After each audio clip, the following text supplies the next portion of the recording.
Small channels. If you're not getting views, there are 6 things you need to do right now. I know because when I first started, I posted 65 different videos over the course of an entire year and my channel was about as dead as...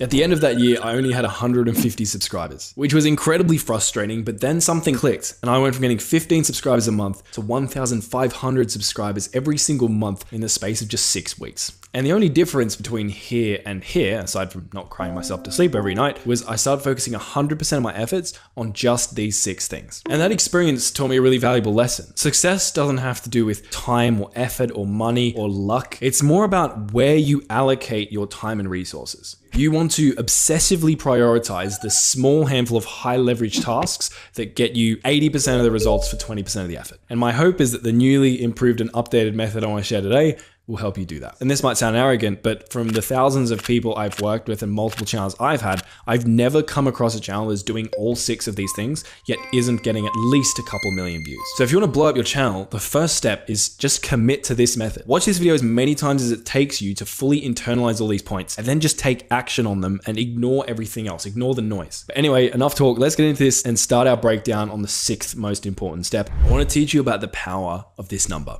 77. See, there's a book called Art and Fear, and in the book there's a famous experiment. This teacher taught pottery. She had a class of multiple students and she decided to split this class into 2. And she went to the first group. She's like, hey, your job by the end of semester is to create the perfect clay pot. Got it? And they're like, yep. And then she goes to the other group and she's like, your job is to create as many clay pots as possible by the end of semester. So they go away, there's the quality group and the quantity group. Time passes, they work on their assignments, end of semester rolls around, they submit all their work. And what's really interesting is when the teacher is reviewing all of their clay pots, she finds that the best quality clay pot actually came from the group that was tasked with creating the high quantity of clay pots. How could this happen? Well, when you think about it, it actually makes sense. The way you get better at something is by practicing. And essentially the quantity group just created so many clay pots, got so much practice in, that eventually they were creating near perfect clay pots. And I think this is such an interesting analogy to apply to so many things in life, but also YouTube. See, on YouTube, I believe that quality does beat quantity, but quality comes from quantity ultimately. The more videos you create, the more practice you get at making thumbnails, editing videos, talking to camera, and also the more opportunities you have to be discovered. And that brings us back to this number,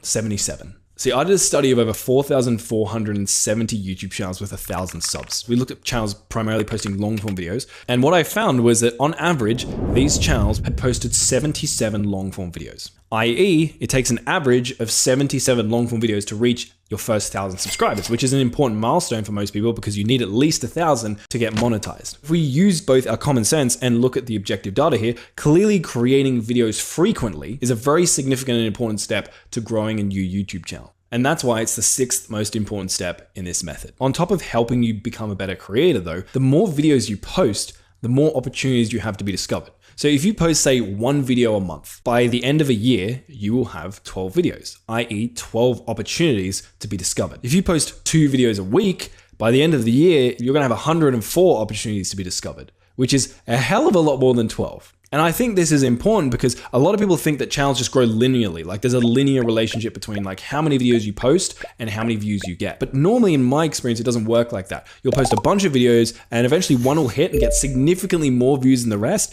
and feed all of your other videos. And especially if you're a beginner, it might be hard to know which one of your videos is going to be that viral big hitter for you. And so if you're only giving yourself 12 shots at that viral big hitter every year compared to say 104, statistically, it would seem it's going to take you longer to find that video that clicks and be successful. So for me, when it comes to concrete advice, and I know there are edge cases here, but in general, as a small creator, I would recommend posting 1 to 2 times per week. That's long form videos. At bare minimum, post 1 video every 2 weeks. As a shorts creator, I would recommend bare minimum 3 shorts a week, or ideally once every single day. I do get messages though, pushback from people when I say that. Like I had an animation creator once come to me and be like, Marcus, I post videos once every 1 to 2 months because I create in-depth animations. It takes me 1 to 2 months to create these animations, and without an expensive team, I wouldn't be able to ramp up my production any faster. I'm like, okay, that makes sense. But you're giving yourself 6 opportunities each year to be discovered because you can only put out about 6 videos a year. Unless you're incredibly certain that one of those 6 videos is bound to go viral, I don't like those odds. And so what I recommended to him was Be a bit more open-minded. Think about other types of animation-related content you can create. Maybe it's behind-the-scenes videos showing how you're creating your in-depth animations. Maybe it's tutorial videos showing how you create your animations. Maybe you throw in animation challenges where you spend, several hours to animate a certain story, and the purpose of it is a time constraint challenge, so it can't possibly take you very long to create. Maybe you find a way to create lower effort animation videos to just focus on refining your storytelling, and then when one of those low effort animations blows up, then you put in the months to turn it into a high production animation. Like, the options are endless, but you get the idea. I really like the quote, "Stay true to the vision, but be open to how it plays out." Cool. This guy wants to be an animation creator, but maybe posting 6 times a year in the beginning is not the best way to get your channel off the ground. So be a bit more flexible with the type of content you create so you can be more frequent. And then as you build up that experience and traction, then you can start focusing on quality over quantity. And so that brings us to our next point on the method. Let's do a thought experiment. I want you to think about your favorite YouTuber. Have you got them in mind? So for me, someone I'm enjoying watching is Alex Hormozi. Now, if you were to ask me, why do you like Alex Hormozi? I could probably come up with a couple of reasons. See, the first one is he doesn't sell an online course. And so that, I feel like, increases my trust in him that he's sharing unfiltered information because there is no paywall for his information to hide behind. He's also a philosopher. He doesn't just talk about business, he talks about life and psychology and how those things interact with business. And I could continue fangirling over this beautiful bearded man, but you get the idea. The reason I share these things is I wanted to introduce you to a concept called X-Factors. These different points I just mentioned are some of Alex Hormozi's X-Factors, i.e. the unique blend of traits, skills, or characteristics that make him someone I want to watch over everyone else. And chances are, if you bring your favorite creator to the forefront of your mind, if I was to ask you, why do you like this person? You'd probably come up with X-Factors. And so now here's my question to you. What are your X factors as a YouTuber? Do you have a unique standout quality or combination of qualities that give viewers a reason to choose you over watching one of your competitors? Now, if not, that's okay. You're just like me when I first started. But that's probably one of the reasons why you're not getting as many views or loyal followers as you would like. Now, finding your X factors can be challenging. I think everyone does it a different way, but what I can do is maybe share how I found mine. What I did was think about the unique traits I had and the value that I wanted to provide to my audience. So for example, an obvious one, my original gaming channel that I talked to you about earlier, it was a comedic channel. The goal was to make people laugh. And so a reason someone might want to follow my channel over someone else's channel is my channel is the funniest. Right? So the value I wanted to bring was humor. Then once I'd figured out, I then consciously leaned into that and tried to exaggerate that. So instead of just trying to be funny, I tried to be more hilarious than everyone else in my space. I thought about it as almost as like an objective statistic. Like, I wanted to have the highest laugh rate per minute of any YouTube video in my space. Another thing I wanted to do was be unique. See, there are a lot of channels out there that were just sort of repurposing very common memes. And so I decided to try and lean into that value, which I did by basically creating my own memes. I would find clips and photos that weren't really that popular, but that I found really funny, and just invent memes to share in the videos. Most of them pretty horrendous, but I think people started to appreciate that I added something new to the meme space. Another characteristic I had was I'm Australian, and for some reason, British and American people see Australians as sort of like novel, wild men who live in this upside down country. And so basically I just played into that. I exaggerated the Australian qualities I have, used slang, talked a bit more bogan, etc. And that was something that people appreciated and found novel and set me apart. So maybe something you could do is think about the value you want to bring on your channel and the characteristics you have, then pick out the ones that you think viewers would most care about, and then intentionally lean into those and exaggerate them. Because while developing X factors probably isn't going to help you get a lot more views, for example, like some of the other points later in this video will, but it is going to help you retain those viewers and turn those views into loyal subscribers when you do get them. Obviously, just putting out frequent videos and having X factors isn't going to be enough to be highly successful on YouTube though. And so that brings us to the next point on the method. See, back in the day, there was a YouTuber I really liked. He had some X factors that drew him to me. First, he was a very relatable character. I felt like I could resonate deeply with him. And I won't share who he is because I'm about to talk shit about him, but take that with what you will. He also had this witty British sense of humor that I personally got addicted to. British? He made videos interacting with and pranking pranking his family. He played all these unique games. Oh, and side note, I didn't spell family with 2 M's. The lighting's just a bit weird. So yeah, don't worry about that. But anyway, I would religiously watch this guy's videos, but then one day it was like a shift. He stopped being relatable and he tried to be like this cool persona. He stopped having the same sort of goofy British sense of humor. He stopped making videos with his family. He stopped playing those random games. And I ended up finding myself just being drawn to other creators because this old guy, I felt like I could go to his channel now and I didn't know whether I was going to like what I saw. I felt like I couldn't rely on or trust him to be the person I knew him to be. Now you might have heard me say the word consistent there, and you've probably heard a lot of YouTube experts rave on about how consistency is important. For some reason, consistency has become this word that everyone just equates with frequency, which we talked about earlier, but they're two different things. Posting lots of videos is not being consistent, that's being frequent. Consistency is a different thing entirely, which we're going to talk about now. And it's incredibly important, sitting at number 4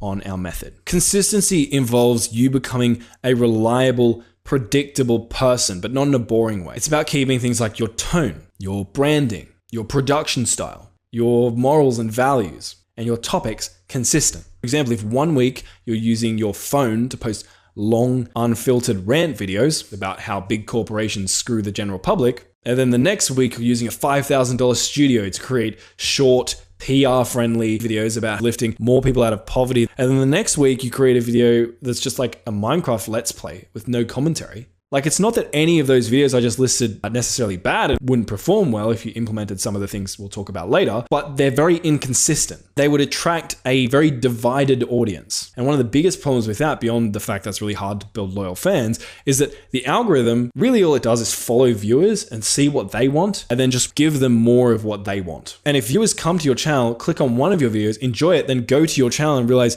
oh, there aren't any more videos here that I'd like to watch, it's going to be really hard for the algorithm to build up a profile of who your target audience is, i.e. it's going to be hard for the algorithm to give you more views. And this is especially important with the topic aspect of consistency. Every time you create a video, I want you to think about the golden rule, which essentially is a litmus test question you should ask yourself. Am I certain that this video I'm creating will attract the kind of person who will want to watch all of my other recent videos? If not, you're probably not being consistent enough. Now, all this being said, caveat, I'm not saying you shouldn't experiment. As a small creator, you should experiment. Consistently doing the same thing over and over again and expecting a different result, Einstein had something to say about that. Me, for instance, I posted 65 different videos in my first year on YouTube, like I talked about earlier, but I posted about 15 different types of videos during that phase. And consistency might seem to be at odds with the concept of experimenting. But what you want to do, if you haven't found your lane yet, is be consistent in blocks. Do something consistently for 4, 5, 6, 7, 8 videos. When you feel like you've maxed out, like you've done everything you can with that type of content to get views, and you're doing it consistently and it's not working, do something different. And then consistently do that thing for a while until you've maxed it out and you feel like no more opportunity there. Then do the next thing and the next thing until you find that thing, which if you do all the stuff in this video, you will find that thing. And then just double down on that, stay consistent on that for a while. And that's the kind of thing that took me from 15 subscribers a month to 1,500 subscribers every single month in the space of just 6 weeks. And I know that might sound sort of hypey. You're probably thinking, well, Marcus, surely it's more complicated than that. It is a little bit more complicated than that. While consistency, at least the way I've explained it, I think is very, very important, we need to go to do something else, the next point, which is something you've probably heard a million people say. Make a cool video and make better videos. Make better videos. Everything you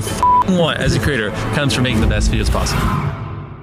Create great content. But what does this actually mean? Everyone says it, but what does it mean? I would simplify and define great content as content that retains viewers. So for example, if you go to your YouTube channel and you go like manage videos, then you hover over one of your videos and click on analytics and you scroll down, what you'll see is this blue retention graph here. This graph essentially visualizes how long people watch your videos for. A graph that cuts off really short and goes really low means a lot of people are leaving your video, i.e. bad retention, aka not good content. A graph that stabilizes and stays pretty high throughout the whole video, you're retaining people, good content. And what's really cool about these graphs is we can use them to figure out firstly, whether our content's good. And secondly, based on the nature of how these graphs look, we can figure out what we need to do to improve. And I would say, at least as a beginner, there are 3 main things you want to focus on to get to the point where you're creating good content. First, you need to stimulate people. You need to create a video that actually engages them. And there are multiple different ways to do this. If you're creating an entertainment type video like Mr. Beast, or for example, my old channel, the way I stimulated people was with lots of editing, fast-paced edits, sound effects, memes, jokes, and content that was genuinely good. Like if I was creating a funny moments video, the moments actually needed to be funny. But not every video has to be like that. You can have very bare bones, laid back style videos that are still very intellectually and emotionally stimulating to people. Maybe you're talking about topics that are incredibly relatable to them. Or maybe you're telling a story that keeps them stimulated even in the low energy parts because people want to know how that story ends. Now, the signs of you not stimulating or engaging people properly throughout your videos is usually your graph will be a steady, gradual decline. Not many people will make it to the very end of your video. Now, in saying that, it's impossible to retain everyone for an entire video, but some of the best content on YouTube objectively in terms of retention, like Mr. Beast, will retain up to 80% of people throughout the entire video. And so that's something you really want to think about and optimize. The second thing is eliminating friction points. So you might see a graph that's not too bad, but there are certain moments where a large amount of people dip, they leave. And the rest of your video might be good, but there's these high friction obstacles that are just triggering people and causing them to leave in droves. An example of one for me in this video you're watching right now is right about here. Can you see how this kind of like flattens out? And there's that point there at 2:14 where I then lose like 2% of my audience in the space of 15 seconds, which 2% might not sound like a lot, but when we're talking like 30,000 people have watched this, that is a number of people which I will put on screen for you. So clearly something happened at this moment that caused friction that made people leave the video. Boo. And these things can be super trivial. For example, something I've noticed is whenever I say the word money or invest, people are like, oh no, I would never invest in myself or my YouTube channel. They leave the video. Or another one, I had a student who was creating like anime content once, and he had this face cam, and funnily enough, whenever he showed his face on screen, people left the video. He wasn't like an ugly guy or anything, but for whatever reason, when they saw his face, people dipped. And so we got him to stop showing his face, especially so early on in the video. And his retention improved by like 10 or 20%. I.e., remember, retention means good content. And then the third thing you want to think about is whether your content is dissatisfying people. So we've all been there. We've watched a video all the way to the end and regretted our decision to have watched that video. And it's not a great feeling. Sometimes it makes us want to leave YouTube entirely, which is probably good for us, to be honest. At the very least, it makes us not want to watch videos from that creator anymore. Like, think about those videos where you get clickbaited into thinking something's going to happen. You watch the whole video and that thing never happens. So it's possible to have a video that seems like high retention, but at the end, everyone leaves and feels very dissatisfied. And then this one is a little bit harder to figure out. Sometimes you can figure out with dislikes or negative comments. If you're getting a lot of them, that can be a sign. Also, if you're getting a lot of views and like high retention on your videos, but no one sticks around, that's another sign. But most of us, I think if we're really honest with our content, we're able to kind of get a gauge of whether or not people will be satisfied with the video they watched. Oh, and all this being said, so you've got 3 things to focus on. Sure, there's like a gazillion things you could talk about that'll increase your retention. But if you just focus on these 3, this will get you to the point that your content will be good enough to start getting tens of thousands, maybe hundreds of thousands of views. Oh, and for those of you who don't have like any data, you have no retention graphs to look at, or they're very spiky because you haven't got many views. What you can do is look at your competitors' videos, figure out how they're structuring their videos, what they say, how long it takes them to say it, what their audience comment and timestamp in their videos, i.e. showing you like, hey, people appreciate these moments, and then use that information to help calibrate your videos so they're the perfect combination of stimulating, frictionless, and satisfying. But that leads us to the obvious question, which is if we're not getting views on our videos, how do we get people to actually watch them in the first place? Well, that brings us to the next point on the method, because this will sound, thank you, Captain Obvious, but if you're not getting clicks, you're not getting views, you don't have the opportunity to even retain people in the first place. So something you can do is go to your analytics of every video, then come across to reach, and in reach, it's going to show you how many people the algorithm's actually pushed your video out to. Because a lot of you guys are like, oh, the algorithm isn't sharing my video.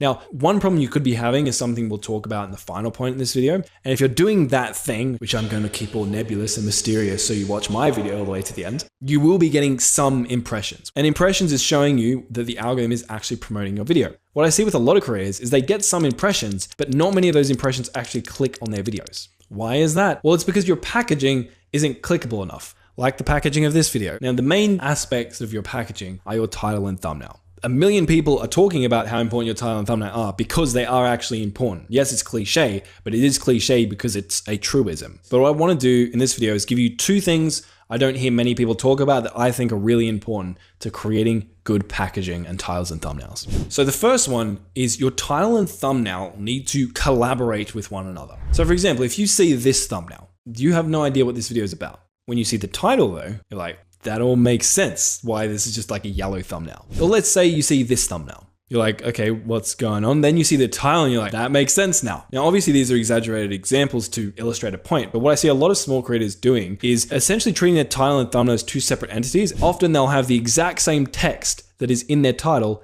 in the thumbnail of their video. You're just wasting all this screen real estate. Think about your title and thumbnail as a team. They work together in collaboration to win the click. For example, on the first gaming channel I had, which I apparently talk about relentlessly, I would have, like Fall Guys funny moments or Spider-Man funny moments in the title, but then in the thumbnail, I would show a funny screenshot or moment from the video, which might seem kind of obvious now that I say it, but you'd be surprised how many of my competitors at the time would have like funny moments in their title and then just put funny moments in their thumbnail text. Now, the other thing you want to think about is psychology. Essentially, you want to think about the deeper meaning, like the narrative tension behind your thumbnail. Like not just what are the physical visible elements on screen, but what story or meaning do they have? For example, on my first channel, I had a thumbnail that performed really well for me. For those of you who don't know Star Wars, essentially Obi-Wan, this guy, is stabbing Anakin, this guy, who is his apprentice. Now, this thumbnail would not have got clicks if Obi-Wan was just like stabbing a random guy.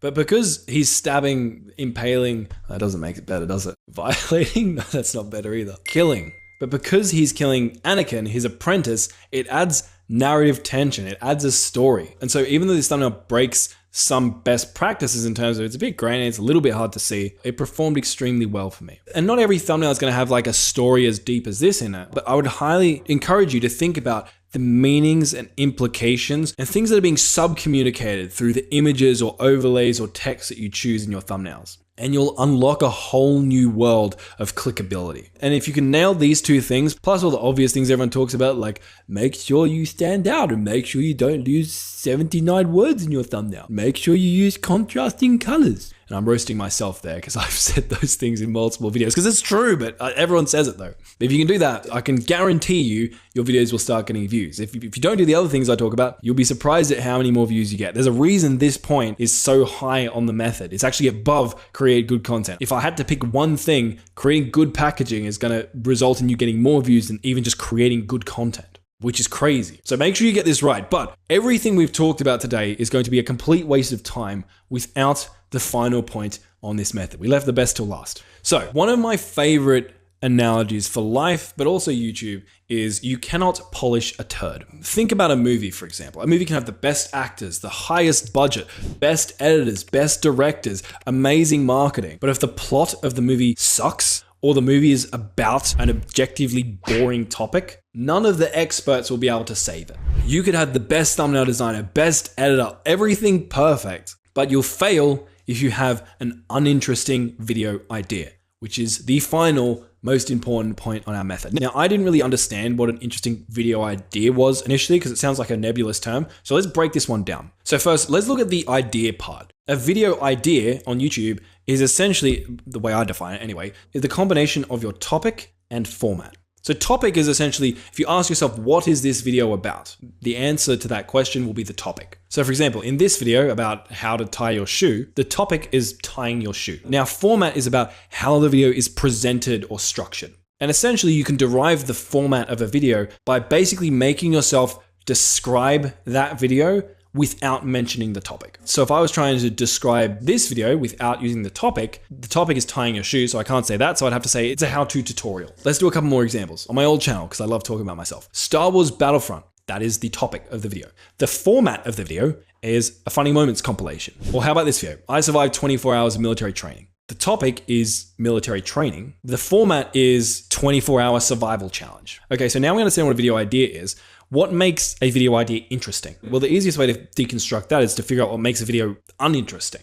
And I would say there's three really big points. The first one is it's boring. Like whatever's being shared in this video is not novel, unique, or extreme enough to actually deserve any level of attention. If I was to make a video about what I ate for lunch today, nobody cares. If I was to make a video about who is Marcus Jones, nobody cares. Trust me, I've done that experiment. So when it comes to coming up with an interesting video idea, you need a format that's also somewhat interesting. And by the way, interest can be relative to what it is people who would want to watch your video are looking for. So for example, a how-to video, it might not seem interesting, but if no one else has already made a video teaching you how to tie your shoe, to people who want to learn how to tie their shoes, that video is now incredibly interesting and worthwhile of attention. And we'll talk more about that in a sec. The second aspect of interesting is timing.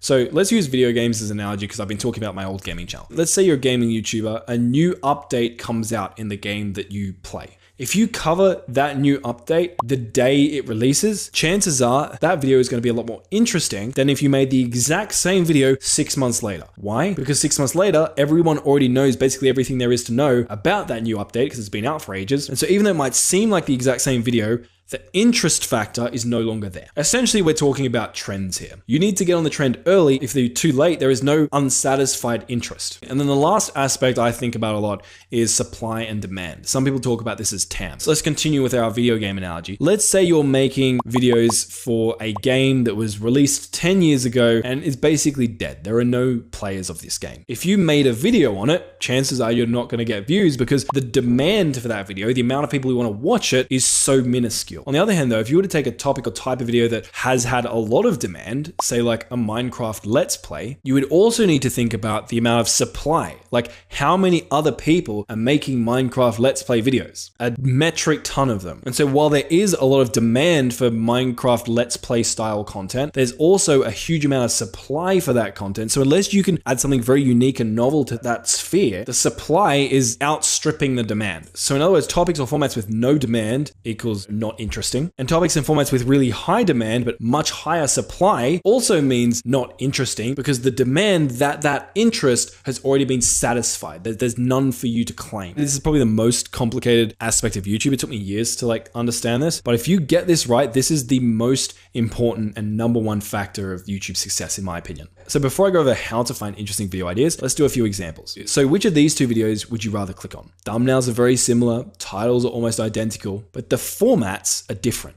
A whole story-driven video of you approaching one girl to get over your fear of rejection is not that interesting. It's been done a million times. On the other hand, a compilation format of you approaching 100 girls, that's interesting. That is worth multiple millions of views. How about this video? The world's largest explosion is a much more extreme topic than just a big explosion, and so obviously that one's going to get more views. Or how about this one? Easiest way to make $10 a month on TikTok. Obviously you're going to click on this one because the demand for people wanting to learn how to make $10 a month from TikTok is just so low. Like no one cares. So just notice how the packaging and all the editing and everything else could be exactly the same, but just by having a more interesting video idea, the video just a completely different ballgame. But before we go over how to find these ideas, I want to quickly recap everything we went over today. First, you want to upload videos frequently. The more videos you post, the more opportunities you have to be discovered, but also to practice and develop your skills as a creator. Second, you need to cultivate impactful X factors that will set you out from the crowd and make people want to come back, watch your videos, and become loyal fans. Third, be consistent so as not to divide your audience, but also more importantly, to help train the algorithm on who your audience is so it can more easily send you views. Fourth, create great content, i.e. content that stimulates them enough to retain them, doesn't have annoying friction points that cause them to leave, and also leaves them feeling satisfied with their decision to have watched that video by the end. You also want to create attention-grabbing packaging, i.e. tiles and thumbnails, so you can actually win clicks and have the opportunity to impress people with your content. And last but not least, you need to become a master of developing highly interesting video ideas, because without that, you're polishing a turd and everything else falls in a heap. And now I'm going to risk severely dissatisfying you right now because I have been recording this video for 1 hour and 21 minutes. Yes, this video will end up being much shorter than that, but apparently I can't string a sentence together. So what I'm going to do is link a video up on screen where I walk you step by step through an actual case study of how I would go about finding viral video ideas. And this is actually almost the same as the method I used to blow up a brand new channel from 0 to almost 6,000 subscribers with just one video. So click that video on screen. I'll see you there. Thanks so much for watching.